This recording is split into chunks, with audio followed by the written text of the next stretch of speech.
I die. Damn if you do, damn if you don't. You're supposed to get a raise next week, you know damn well I won't. Working for a living, working for a living, working for a living, living and working, taking what they're giving, 'cause I'm working for a living. Hey, welcome to the Workers' Voice Show. My name's Randy Obenchain. Pat is out sick today, but filling in for him, I have Kokomo editor Rob Burgess, also writes the blog House of Burgess. Column. Blog. I think I made that mistake the last time, Rob, but it's good to have you in here. Cool, thank you. We're out locally. We're at Big Ben Coffee here in Kokomo, Indiana, and this is also going to be one of our new initiatives, Rob. I've been talking with some local people here. We're going to try to start an initiative called Shop Local Kokomo. It just kind of goes back into our theme of working class, community, local. This is our first podcast of the new year, 2016. So when it came to 2015 and working class issues, and especially here in the state, what are some of the thoughts that you had concerning working class issues? Well, sure. I mean, there's been a lot of things in the news, obviously, that people have been talking about for quite a while. Minimum wage, I think, was one that really took kind of the head for a lot of people. And it seems like a lot of these companies are taking it upon themselves to go ahead and raise their own minimum wages before they wait for the local governments too. I know that we had a thing on Labor Day in the paper. We had something where some of the local big box stores even were raising. We had a kind of rundown of how they had raised theirs, and I think that maybe is something people don't understand when you talk about raising the minimum wage. You're not just talking about giving a raise to these people that are just scraping the bottom. There's people that get an hourly wage that is based on how much more above the minimum wage it is. So if you give those people at the bottom a raise, you're really giving a lot more people a raise than just the people that would just be scraping the minimum that the state puts in or whatever. So I think that was interesting. Also, kind of in 2015, it seems like the presidential campaign definitely kind of caught wind, and it seems like even Republicans are talking about the wealth gap. Obviously they're coming at it from a different angle, but at least they're admitting that it's happening. So it seems like it's kind of exists, that it's out there. That was a point of contention before this year. It seemed like now they've kind of adopted that. They have kind of the same old answers for the problem. Not that they have new thoughts about it, but yeah, there's definitely reached a public consensus, and I definitely think that's informed both sides, the Democratic and the Republican sides of the presidential campaign. So it's definitely a lot of issues that we've been talking about have definitely come to light this past year, for sure. Exactly. And I know one of the things that Pat and I have discussed on the show when you're talking about minimum wage, the old myth, the old consensus was these were high school kids that were, first job, they were trying to gain some responsibility. It was really just pocket change that they were trying to earn.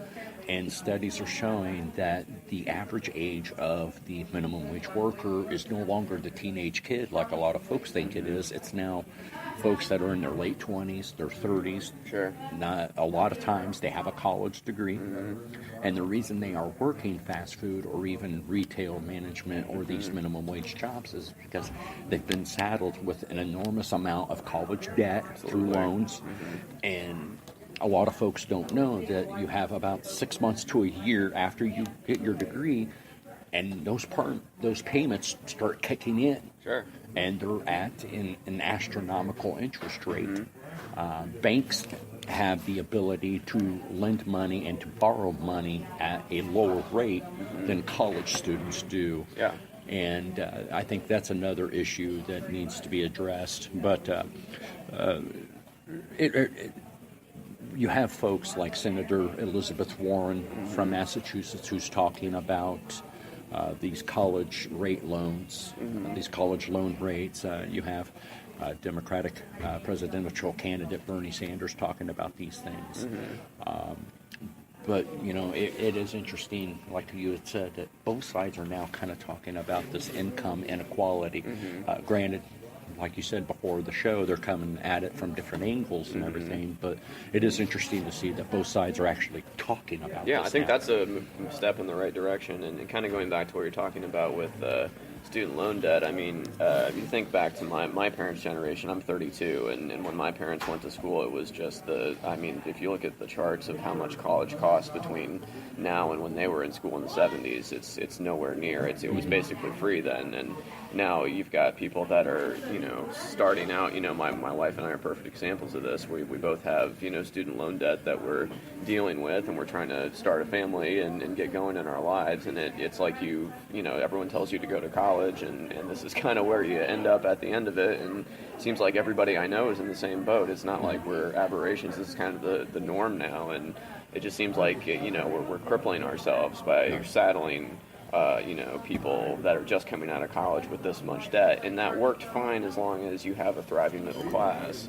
and you have, kind of like local businesses and things like that. But when all you have is this income inequality and you don't have that middle class anymore, it just doesn't, you're not going to go into that 50,000 a year job necessarily right away. You're going to have to work those minimum wage jobs, and you're going to have to work, because there just aren't the jobs and there aren't the opportunities that, for being middle class that people of my parents' generation had. So. Right. And I think, I'm just about 9 years older than you are, so we're part of that same generation, and our parents are part of that same generation. Sure. The big difference between their generation and our generation is that areas like Kokomo, Indiana, were manufacturing hubs. Absolutely. And now with this expansion of the global market, the global economy, manufacturing jobs are being shipped off because they're cheaper. It's cheaper labor. We're even getting to the point that food that is harvested here, chicken meat is being shipped over to China, processed, then shipped back. Why? Because it's cheaper. But everybody cries and talks about we need to keep things local, we need to buy in the U.S., and we need to keep things made in the United States. But when companies are continued to get rewards and benefits for shipping jobs overseas, to me that spells disaster. Like you said, we're just cutting ourselves off at the knees, and something has to change, I think. Absolutely. In my opinion. Oh, sure, for sure. And those decisions to start globalizing and things like that was made way before this economic crisis. So you got to think that while they were making record profits at these large companies, they were like, how could we get a little bit more? And how could we just make a little bit more money for our stockholders when things are going well? That's when things are going well. Now things aren't going so well after the economic crisis. And they made those. It wasn't like they just made that decision out of necessity to, the 2008 crisis. That was going on long before then. So this is really a decades-long problem with, like you're saying, manufacturing. And a lot of those people who do have minimum wage jobs now, kind of what you're alluding to, is that they would be working in a factory otherwise. They would be having those union jobs, making, $20 an hour, where they have a protected salary when it's like lightly skilled and unskilled labor. And if they don't have those jobs, people have to work somewhere, and, that ends up being a minimum wage job a lot of times. So. Exactly. I think 2015, we just so many different issues, and especially in the era of the 24-hour news cycle, there's so many keywords and key terms that we're hit with: income inequality, we're hit with wage mobility, upward mobility, back in the 2012 elections, we had Citizens United had just been overruled by the Supreme Court, and that led to the introduction of dark money into the electoral process. Sure. You had Mitt Romney's famous words, "Corporations are people, my friend."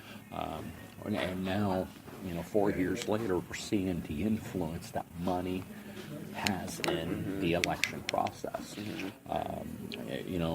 We are constantly, clamoring for, we want to return back to the way our country used to be, but when corporations have the amount of influence that they have in our political system, it's kind of hard for working class people to have that voice. Yeah. And but I think that's something that really needs to be figured out here real soon before we drift away too far. Yeah. Other than those few things, what else did you think was important coming out of the 2015 time? Well, if you want to talk about locally, I guess, and as far as Indiana, of course, the RFRA thing, which does relate to employment, because we're talking about, we have, the RFRA thing that was put through last year still doesn't contain, civil rights protections for gay people. So you can, this does relate to employment, because you can get gay married on your lunch break, and then you can go back to work and get fired because your employer just fires you because you're gay, and that's totally legal now because they aren't a protected class according to the state civil rights law. And then you can go home and be evicted from your apartment too, because there's no protection for that. So they can just do that because they feel like it, basically. So that does relate to employment, and that is an economic kind of sword of Damocles that hangs over a lot of gay people's heads, and that's still something that we're going to have to struggle with this legislative session that just started. So that does relate to people's bottom lines for sure. So. Exactly. And actually, the day before the legislative session began yesterday, Governor Pence had tweeted that jobs, education were going to be on the top of his priority list. And almost immediately, everybody had said, there's no mention of LGBT protections or anything along that line. And then he alluded to, well, we're going to talk about this in the state of the state. But here's the thing that I have mentioned to a lot of my friends is we have a group of people that pay taxes just like everybody else, and they are not given the same type of protection or representation as you or I are. Sure. So we're talking really about representation. We're talking about taxation without representation. Absolutely. And this is, the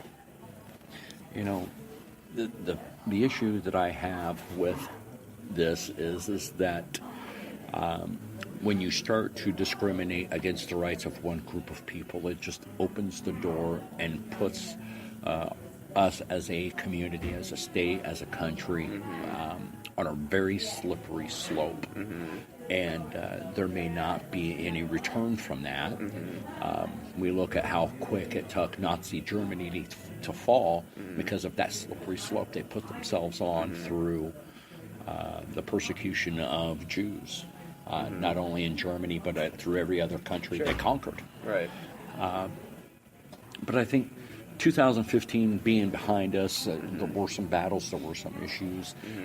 I wish that with the beginning of the new year that those had been taken care of, that they had gone away. Sure. But unfortunately here in Indiana, we continue to be the hotbed of political controversy, if you will.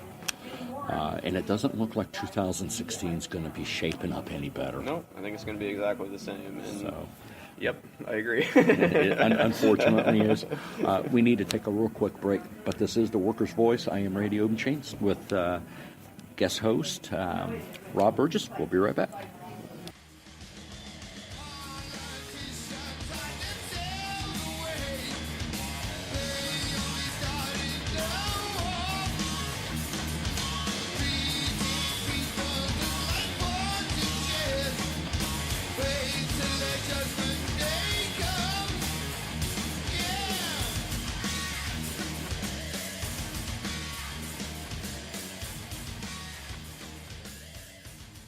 Hey, welcome back to the Workers' Voice Show. My name's Randy Obenchain. I'm sitting with guest host Rob Burgess of the Kokomo Tribune, and we're just having a friendly discussion here at a local coffee shop, Big Ben Coffee, here in Kokomo, Indiana, and just kind of hashing out some of the things that happened during 2015 and what we think is going to happen 2016-wise.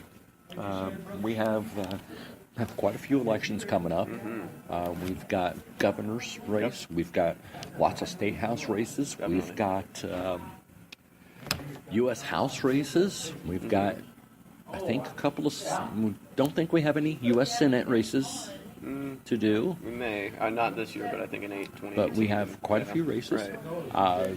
There is the potential for the political landscape to be shook up. Obviously, we have the presidential race. But I think one of the things that a lot of folks are going to be focusing on is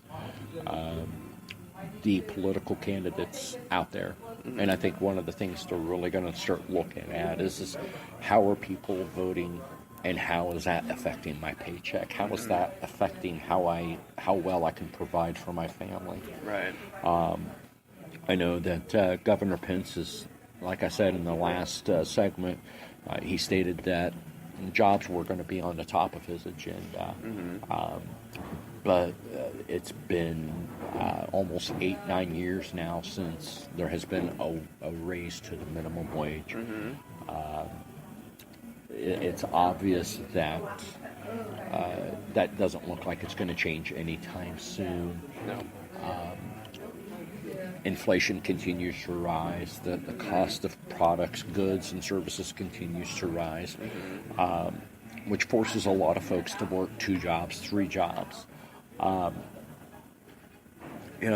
What, in my opinion, Rob, and this is just me, I think nothing short of an actual political revolution is what's needed to take place. Sure. I mean, tell me, am I too far wrong? Am I too far gone? No, we need to do something very different. And you were talking about Citizens United a little bit before, and I would, I totally agree with you that I think the Supreme Court is completely wrong in that, and I also don't think that corporations are people, and I don't think money is speech.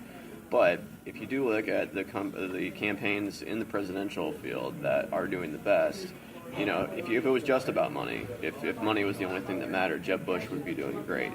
But, you can't buy certain things, and certain things you can't buy is actual connection to voters.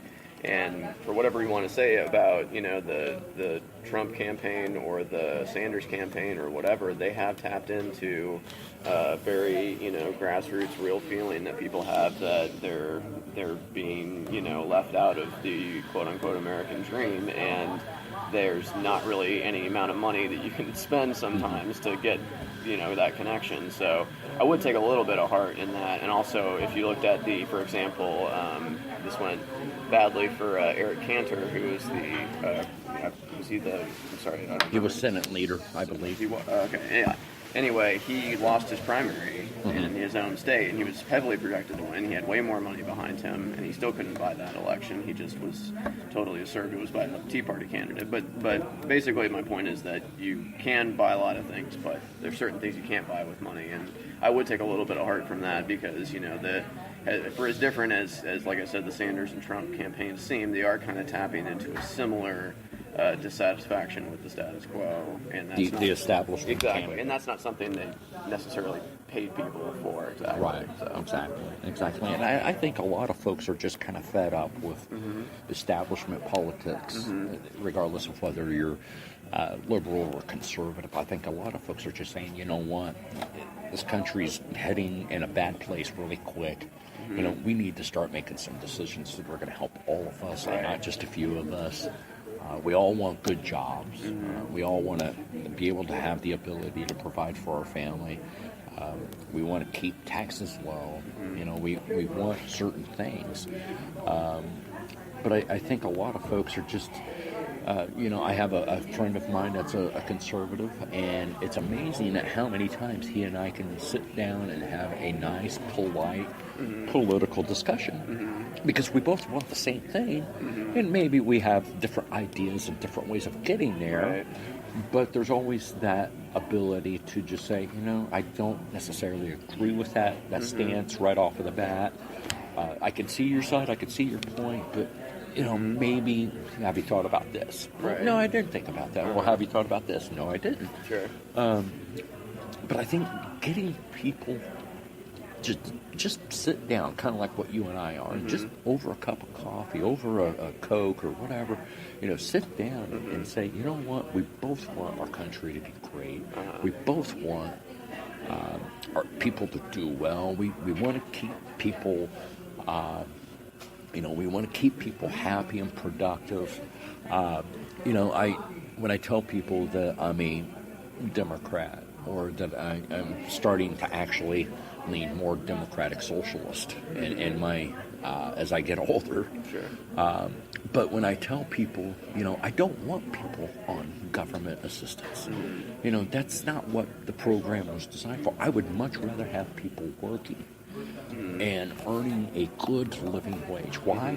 Because A, it's good for the country, and B, a lot of folks feel they're happiest when they're being productive, when they're working, and when they're actually, they know they've done something with their day. But when we have a culture where people live to work rather than work to live, I think we're missing something in that regard. Sure. And I think there is something ingrained in Americans, I guess, where it's seen as, maybe it's a puritanical thing with the work ethic, but it is seen like as a virtue to be a workaholic and to be somebody that works for very little, does a lot for a little, and it's almost seen as kind of a, bootstraps, racial algebra thing. But if it's like you don't have any bootstraps, it's kind of hard to pull yourself up by the bootstraps, Exactly. Like you're talking about with the minimum wage and not being able to achieve that middle class that we've had for so many years, and that has basically built this country up post World War II. You look at that long stretch of peace and productivity we had post World War II, and that was all based on having a strong middle class. It was all based on doing exactly what you're talking about, having people have jobs that they can work 40 hours a week and not feel like they're in debt and poverty and they need to run around to get a second and third job, that they can, spend time with their kids, that they can go on vacation. I can't remember the last time I went on I have a 1-year-old, so I guess I'm a little bit, social circumstance, but I don't know, it almost feels like in this country it's almost seen as a virtue to work yourself to the bone, and you kind of look down on countries. It's like, oh, the French work week and blah. It's like, well, I don't know, those French guys seem pretty happy. I don't know if I want to think about doing what they do. They do have the French Riviera. Yeah, exactly. And that seems to be the hotbed for a lot of folks. So, but I just. And the thing that I really can't get and wrap my head around is we have a lot of folks that say, we're pro-family. And, you and I both being family men are seeing and getting and understanding that family is very important. Sure. But when you're working constantly, how much time can you really devote to family? Yeah. How much time do you really have to devote to bettering yourself? Samuel Gompers a long time ago said, what do we want? And I'm paraphrasing here. We want more schools. We want less prisons. We want more books. We want less guns. All in all, we want more time to cultivate to our better natures. And when you're constantly working, that chance for moral or spiritual betterment or you're bettering your family or bettering your community or bettering your society, those things go away because you're stuck in a cubicle, or you're stuck in a factory, or you're stuck on a job site. And I think that was another reason why our country had done so well, was there was enough time to work that 40 hours a week, making a good, decent, legitimate wage. Right. And then when it was said and done, Dad had enough time to go home and play catch with Timmy, and Mom had enough time to do what she needed to do, whether she was at home or whether she was working. There was enough time to do the work, and then there was enough time to come home to family. Yeah. And they weren't exhausted. They weren't mentally stressed. They weren't torn between work and family. And we're at a point in our society now that, do you really ever get time off from work? Right. With the invention of the cell phone and the email app and texting and Skype and all of these bits of technology, it's easy for your boss to get a hold of you, even if it's at 10 o'clock at night. Right. Yeah, absolutely. Yeah, there used to be a separation, I feel like, between work and home life, and I almost feel like people have to even make a resolution within themselves that even if I don't have to work, sometimes I'll find myself, I'll work on my free time just because I'm thinking about it, and I have an idea I want to write down or something, like, and I want to work on it, but I really shouldn't be doing that, like, and I have to, like, no one told me to do that, but it's like, it's so ingrained with what you're saying. It's like, you're always reachable, you're always kind of at work, with these technologies and things like that, and I feel like it used to be, it's like, I'll see you on Monday, and then you really just, I'll see you on Monday, that was it, you know what I mean? So, you had the ability to take your phone off of the hook, and if the boss called the house, where's so-and-so? Well, he's out at the lake. He's fishing. Exactly. Well, how do I get a hold of him? Just wait for him to come home. See you on Monday. See you on Monday. I told you I was going to see you on Monday. I'm going fishing. Yep. But there, and I think that went back. That goes back to that mental exhaustion that so many Americans feel. Yeah. Because there isn't that disconnect. There isn't that separation. Sure. In technology, while it's a blessing here, we are using a cell phone to record the show right now. And God forbid, if I needed to, I would be able to contact 911 with the push of a few buttons. Sure. But at the same time, if my boss wanted to get a hold of me right now, right, absolutely, you'd be there. It would be that easy. And if they couldn't, they'd be like, why can't I get a hold of you right now? Like, what are you doing? So, but I think it really, I think you hit the nail on the head pretty well by saying that, it's almost valued to be a workaholic. Yeah. And it's almost valued that you're putting in 60, 70 hours, 80 hours a week. Right. And that there's something wrong with you if you're not. Yeah. But if we look at the facts, the United States is the hardest working country. We have the highest infant mortality rate. We have the lowest lifespan rate. We have countries that are doing far better than us as far as GDP is concerned, and our workers are working less. Why? Because happy workers are productive workers. Yeah. And happy workers are happy physically, mentally, spiritually, and emotionally. Yeah. Absolutely. And when workers are happy, and when they're working for a company that they're happy with, sure, they're going to stay there. And that's more money the company makes because there's less turnover. They're spending less time goofing off. But there are some key differences between us and I guess our European cousins. Sure. And I wish that people in high places would kind of take a look and see exactly what we could be doing differently. Sure. Well, sorry, did you? Yeah. No, go ahead. So, but yeah, there was actually a report I was reading just recently where it was a study of it was actually just white male, kind of middle income, middle aged people, and actually the health for that segment of the population has, like, the mortality rate is actually, or the average, what was it, the life expectancy is actually going down now. It's from years of going up. Now it's going down, and they say that drug addiction, all these diseases that are treatable that people aren't getting taken care of. So you see the economic violence translating into actual violence for people when we're supposed to be the greatest country on earth, but the length of time we're actually here is actually dropping, even though we're 2016. We think we're so advanced. So yeah, and I think that goes into if you look at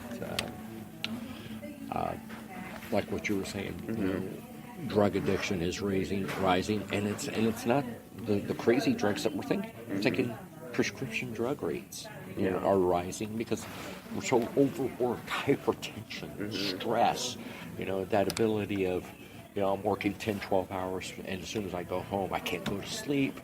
I got to take a pill to go to sleep. Then I got to take a pill to get up. Then I got to take a pill to get through the day. Sure. And then it's just a cycle that we're going through. Yeah. Why? Because we're working and working and working, and there is no disconnect, like you had said. Absolutely. So we're going to take another quick commercial break. This is the Workers' Voice Show. We'll be right back. Sometimes I think about leaving, do a little bumming around, throw my bills out the window, take a job in another town, I go back working though. I gotta buy my boy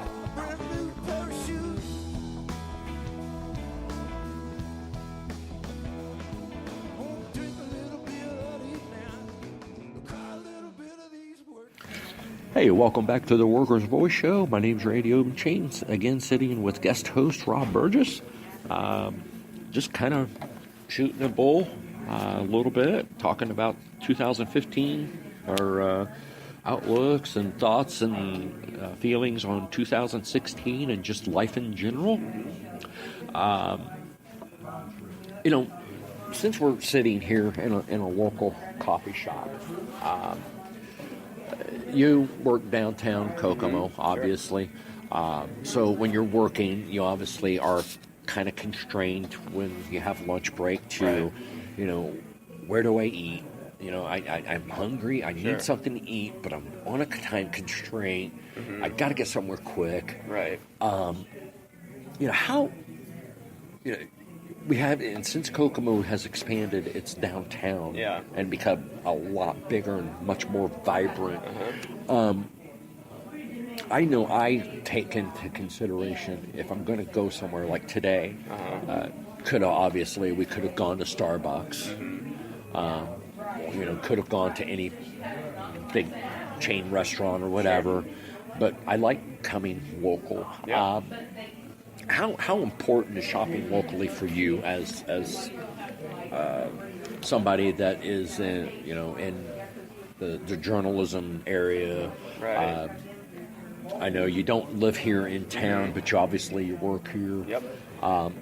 In your mind, how important is shopping locally, eating locally in your scope of things in life? Oh, it's very important. I mean, it's one of those things where I forget the statistic, but how many ever times the money you spend at a local business recirculates through the community more than it does if you send it to a big box store that's gonna, send it to some other state immediately, and the profits aren't going to stay, locally. So I feel like if you support one local business, you're really supporting more than one local business, because that dollar then gets thrown around to other local businesses. Whereas, if you just go, like I said, to a big box, that doesn't happen. So me personally, that's pretty important. I definitely, I could get in my car and drive, for lunch, but let's face it, I'm probably going to stumble over to something that's within a block or two of where I'm at. Right. Up until recently, I meant to try it, but Pepper Whistle was right behind our office, and then they closed, so I never got a chance to actually try it at their new location. That's what everybody said, and I was excited to try it, and then they closed. They had some awesome sandwiches. And the one thing that I loved about their owner is every time I would go in there for lunch, he was always cooking up new cookies, new brownies. Sure. So he would always come by, hey, you got to try this. I'm Absolutely. Like, dude, I quit giving me chocolate. I don't need more chocolate, man, really. Oh, yeah, but absolutely. It was awesome sandwiches. Oh, I love that place. Definitely. And, of course, there's Main Street Cafe. I've definitely gotten a few things from there for lunch and coffee and things like that. But yeah, I mean, my mother-in-law has a shop in Bloomington. I've been around local businesses growing up in Southern Indiana all my life, and I really do think it's just kind of it's more than just an economic thing. It's kind of a cultural center, and it kind of keeps, because you drive through this country. Even when I was, a little kid, I remember every town looked different, and every place you went to had its own character and its own flavor. But I feel like now, you drive across the country, it might as well just be one of those, things, revolving doors, revolving things. It's just keep saying the same, McDonald's, Arby's, whatever, Best Buy, Target. It's just like a monoculture, and I feel like, just for the sake of, keeping things, local and keeping things having their own character, I just feel like it's supporting local businesses, because you don't want everywhere to seem like everywhere else. I mean, why live anywhere then? Like, you just live anywhere. It doesn't matter, Right. That's why people like living in a certain place, because it has a certain character. So. Yeah. And I know here in the local area, the Greater Kokomo Economic Development Alliance has started First Friday, which has become a huge hit here in the Kokomo area. Everybody from just recently, the local Carpenters Union has started to get involved in First Friday events, up to the county library are having special little events and crafts for the kids to come out. Right. And, everything in between. You've got restaurants, you've got local jewelry shops, you've got local craft shops, you've got a toy shop, comic books. I mean, it seems everybody is getting into the mix. And it spills over really into Saturday mornings when you've got the farmers market downtown. And even in the wintertime, they get to use the train depot. But shopping locally, I think, has become I don't want to say a craze or even a fad, but it does seem that more and more people are catching on to this, hey, this shopping locally thing is not a half bad idea. Right. And I personally, I've got a friend of mine, he and his wife own the local toy shop here in town. So I know I'm in there at least once a week or twice a week, just stop by. Hey, how are things going? Wanted to harass you. First Friday, they're always busy. They have brought some big names in. They brought Cowboy Bob in last year. They brought Sammy Terry, which is but it kind of allows. I think I like how you said. Kind of attitude and flair of different corporations or communities, not corporations, but communities when they're shopping local. It allows these businesses to kind of show off and showcase their personality. Right. And it allows people to really get to know who their neighbors are, whether it's the local deli owner, like Main Street Cafe, or another place that has awesome coffee. I love those types of places. Yeah, absolutely. And you could buy a toy at Walmart if you want, but do you think they're ever going to bring in Sammy Terry? I don't think so. You know what I mean? Might charge him. They might charge him to do that. Yeah, right. But I one of the things that I appreciate about our local economic development alliances is they have really kind of honed in on this shopping locally. And I've been talking with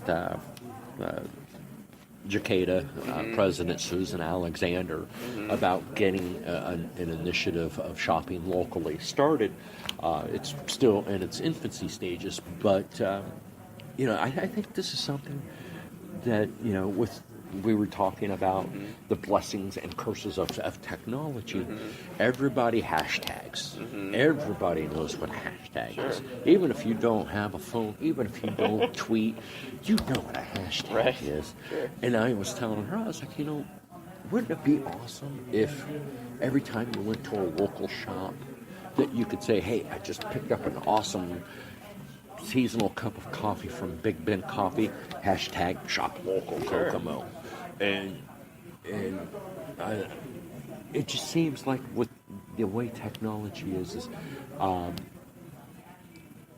that technology, Facebook, Twitter, Pinterest, Yelp, all of these things, they have become the new way of word-to-mouth advertising of businesses. Right. And, we constantly are hearing, Walmart's doing this, Walmart's doing that. And yeah, it's upsetting when they lay off workers, but when a local business that's been in business forever shuts down, it affects people on a different level. Oh, absolutely. I think. Oh, sure. Well, there's more of a personal loss if that kind of thing happens. Yeah. As opposed to like a big box store. You almost expect a giant corporation like that to kind of treat people like junk. You know what I mean? Like, is it really that surprising that they will do that? But if it's a local thing, it's like, geez, that was like, and people used to be able to depend on staying at a certain job for decades. I feel like even in my parents' generation, that was kind of expected, and now I've never been, thinking that was something I could expect, and you really can't expect it at those giant corporations. But, if there is still a vestige of that, it would be at the local business level, and it would be at, somebody that lives in town, has a few employees. You could see them having the same employees for a long time. So if you lose that kind of position, that's much bigger loss, because those people, I'm sure, were maybe, and rightly so, maybe counting on that for being a job for going forward for decades. So. And I think that personal connection, I think, plays a lot into it. Places like Big Ben Coffee here in town, there's a lot of folks. We're seeing folks that are obviously friends that are hanging out. They're having probably their weekly coffee, and it's a chance for them to catch up and to get together. When places like this shut down, not only does it affect the business owners, the employees, but now here's folks that are meeting here once a week or however many times a week, going, well, gee, I loved being able to catch up with so and so, and at a coffee shop, and just being able to sit down and relax. Sure. I know you and I, having been college students, and me currently still a college student. Right. How many times did we spend in a coffee shop doing studying? Countless. Chugging coffee like it was going out of style. Why? Yeah. Because coffee shops are quiet. Yep. And it's not at all uncommon to see a college student with books and a computer. Right. And everybody knows that this college student, they're studying. Let them have their coffee. Let them do their thing. Yeah. And that's part of culture. Sure. Absolutely. Or to see somebody in a corner at a coffee shop with a book. Yeah. That's what you do at a coffee shop. Right. You come and you hang out at coffee shops. That's what they're there for. Yeah, exactly. Well, and if you go to like a Starbucks, and I'll just give a personal example from my own life. There was a Starbucks in Fishers that my wife and I used to like to go to sometimes when we'd have a day off and we'd go with our son. But then they replaced all their furniture with the most uncomfortable wooden chairs. There was no more padded chairs. They cut the size of the place you could sit in half. There was never anywhere to sit. And it's like, forget this. I don't know why we're supporting this business anyway. So then there's a local coffee shop in Noblesville called, I believe, Noble Coffee and Tea. It's on the square in Noblesville. We started going there, and it was great. It was much bigger. They had couches. You had exactly what you described, with people hanging out in corners, reading books, talking, people that know each other. There wasn't like, a corporate feel. It's like, get your coffee and get the, hell out of here. Like, all right, you gave us your money, now scoot. Right. So it's like, those businesses, they don't want you to leave necessarily right away. They want you to stay around, be a part of it. It's more of a communal thing, because their business depends on you making the choice to think of that as a place for what you're talking about. And the longer, they often say, I'm fond of watching Bar Rescue and John Tapper. And he says, the longer people stay in a bar, the higher the chances of them buying something else increases. Absolutely. And, we've been recording for almost 45 minutes. Sure. I'm almost done with my cup of coffee. And I'm about ready for another one. Sure. And, the longer people sit at a place like this, I've had a cup of coffee.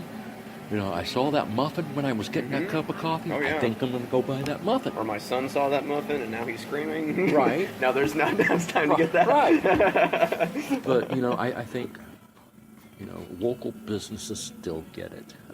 I'm looking around here at Big Ben Coffee. I'm seeing overstuffed chairs. I'm seeing plump leather couches.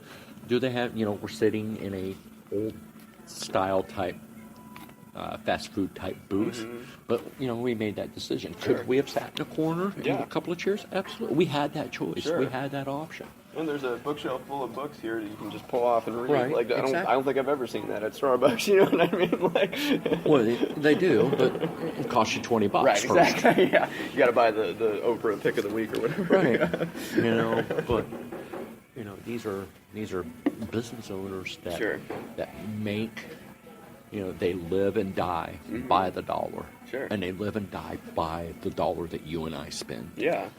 I spent $1.80 for my large cup of coffee, but I guarantee you that $1.80 is going right back to buying the sugar that I used, or the cream that I used, Sure. or even the cup. Right. These are costs that local business owners really zone in on and say, we had too much cup waste last month. We need to really scale that down, because they live and die by the dollar. Yeah, and by the way, still cheaper than Starbucks. Absolutely. A couple dollars cheaper, no? You know what I mean? If I bought the same coffee at, this corporate chain, I'd be paying more than that, so. Yeah. And, but, I think it goes to show that shopping local, coupled with the ability to buy what's being made locally is important. Sure.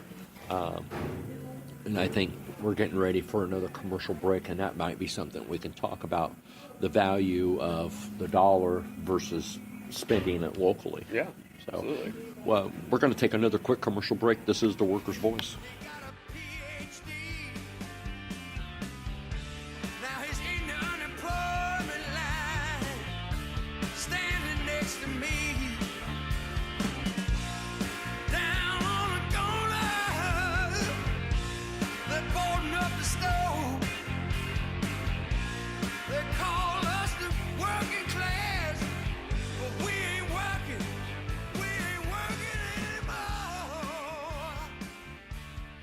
Hey, welcome back to the Workers' Voice Show. I am Randy Obenchain with guest host Rob Burgess.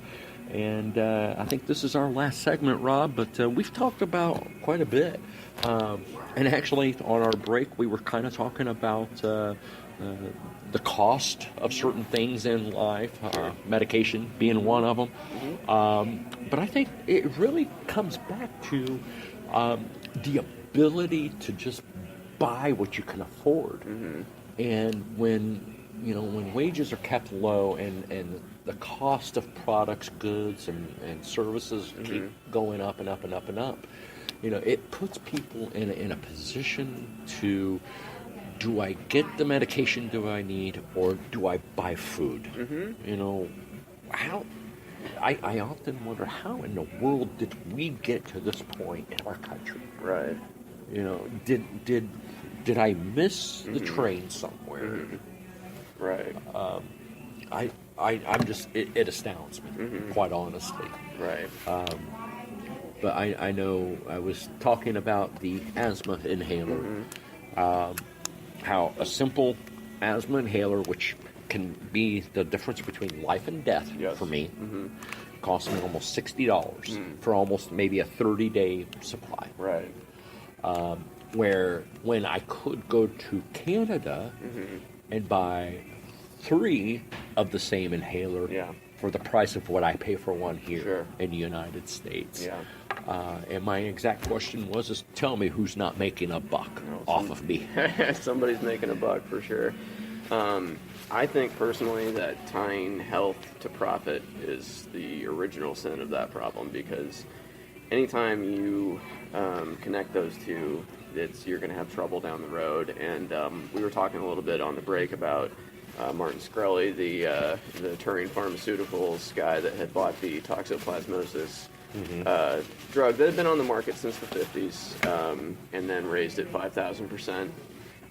And the problem with that is that normally if you have a drug that has a lot of competition, right? A lot of people want to service a market because it's a big market. Like if it's a drug that a lot of people are going to use, usually prices are kind of tamped down, so you can't have like a de facto monopoly because someone else will undercut you. But you talk about, like in his case with the toxoplasmosis, a lot of people have toxoplasmosis, but the only people that need the drug are pregnant women, infants, and people that have immune systems that are lower, like with people that have AIDS and whatnot.